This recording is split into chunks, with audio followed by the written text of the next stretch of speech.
There are many ways for someone in a senior management position to deal with a professional wrestler when they've done a naughty thing. You can give them a stern talking to, fine them, de-push them, suspend them, or even, if the naughty thing is particularly naughty, fire them. Or, if you want the performer and everyone else in the world to know you're upset with something they've done, you can always use your television show to discipline them in front of the cameras. Who needs HR departments, am I right? My name is Tom Campbell from Cultaholic.com, and these are 10 wrestlers who were punished on screen. Join us. Number 10, Dean Ambrose. When it is known that a wrestler is going to leave a territory, it is, unfortunately, something of a traditional business tactic for that promotion to try and lower their value on the way out. The theory being they don't want some hot property with momentum to walk right through the door somewhere else. When Dean Ambrose informed WWE that he didn't intend to re-sign with them once his current contract ran out in April 2019, the company went on the offensive. Rather than the traditional keep them off television approach, WWE booked the Lunatic Fringe to get beaten up by Nia Jax, which was supposed to lead to a match that, presumably, the Irresistible Force would win. Ambrose also repeatedly put over Drew McIntyre on Raw and was purposefully left off the WrestleMania card, despite being one of WWE's most popular performers at the time. Dean did get to go out with a W after the Shield were hastily reunited for a final farewell, but the future AEW star later revealed during a Talk Is Jericho appearance that he was paid a paltry $500 for the bout,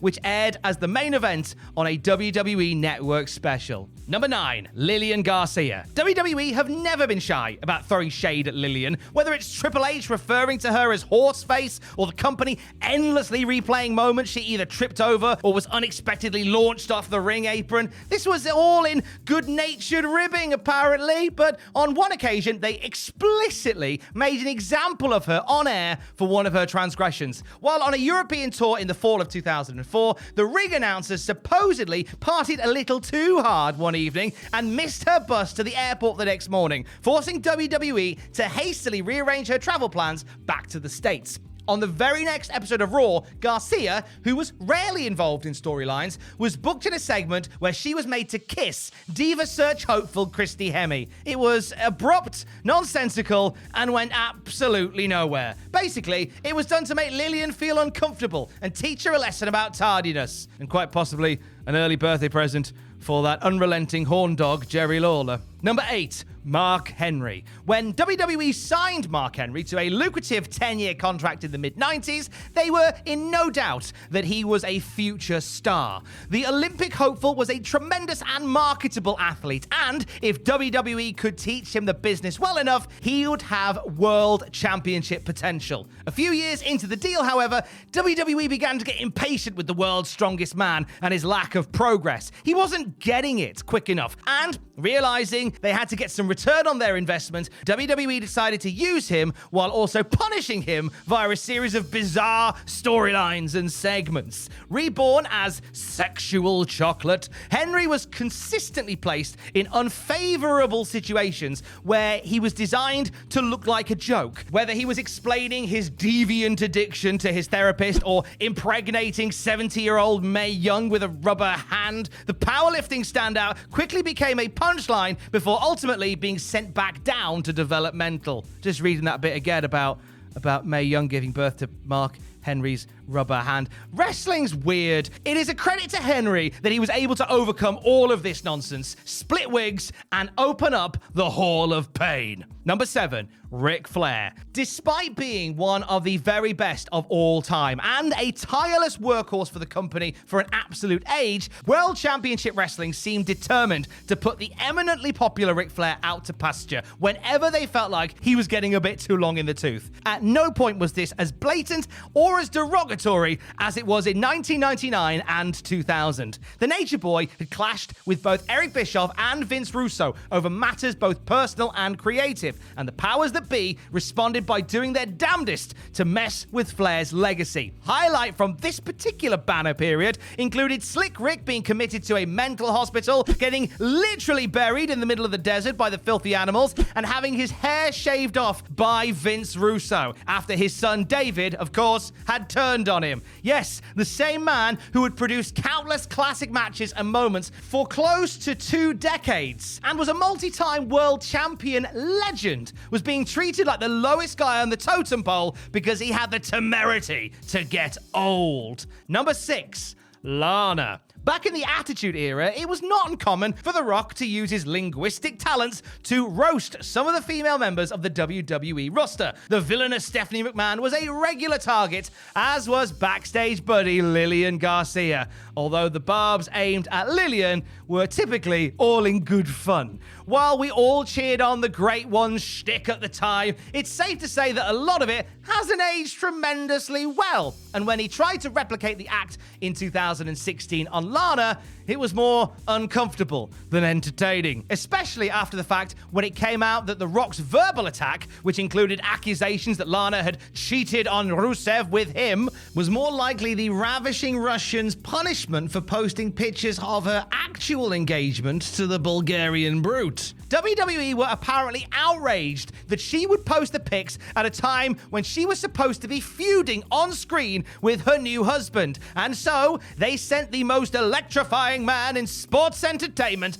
to verbally dress Lana down with a parade of sexist insults in a segment that never seemed to end. Number 5, JBL. When John Bradshaw Layfield threw live rounds at the Blue Meanie in the show-closing brawl at 2005's ECW One Night Stand, he probably, drunkenly, assumed that he would get away with it. After all, the former WWE champion had been tossing his weight around backstage for years, seemingly had carte blanche to do whatever he wanted and whenever he wanted to do it. Regrettably for JBL, the Meanie incident was captured on film and had more than enough witnesses that, when there were rumblings that the Blue Guy could potentially press charges against performer and company, WWE were rightly concerned. In a bid to placate Meanie, they presented him with a scenario that would result in his tormentor having to eat humble pie on television. Not literally, of course, but in the form of putting Meanie over in a singles outing. Though the loudmouth Texan dominated their short meeting, an evil chair shot from Stevie Richards, I believe they call that a receipt, followed by a moonsault and a Batista spinebuster, ensured that the Blue Boy got his kayfabe revenge and JBL got a televised slap on the wrist. Number 4,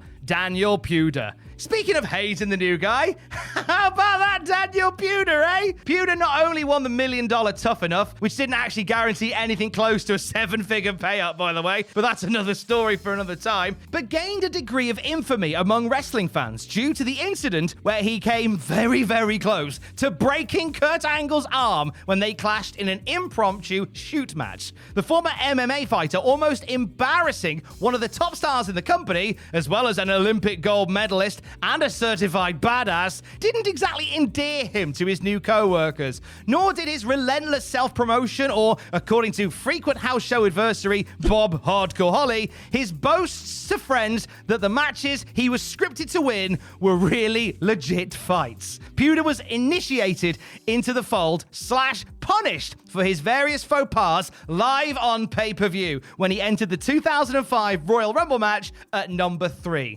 Lying in wait were locker room leaders Eddie Guerrero and Chris Benoit, who were promptly joined by old Sparky Thurman Plug himself for a good old-fashioned chop fest. Pewder was duly pummeled, eliminated, and then never seen again. Number 3, Lita. Now, Lita may have made WWE a boatload of money, but she didn't always get the respect her efforts and sacrifice warranted. And on a couple of occasions, the creative forces behind the scenes used their pens to spitefully punish her. In February of 2001, for example, Lita was booked to take an extra-long stink face from Rikishi after she rejected a request to replicate her famous first on-screen kiss with Matt Hardy just a few days after the fact. The flame-haired daredevil objected on the basis that she believed it would greatly lessen the impact of the original moment. And so WWE said, well, if you don't want to kiss your boyfriend, you can always kiss, I don't know, say, an obese Samoan man's fart box. How's that?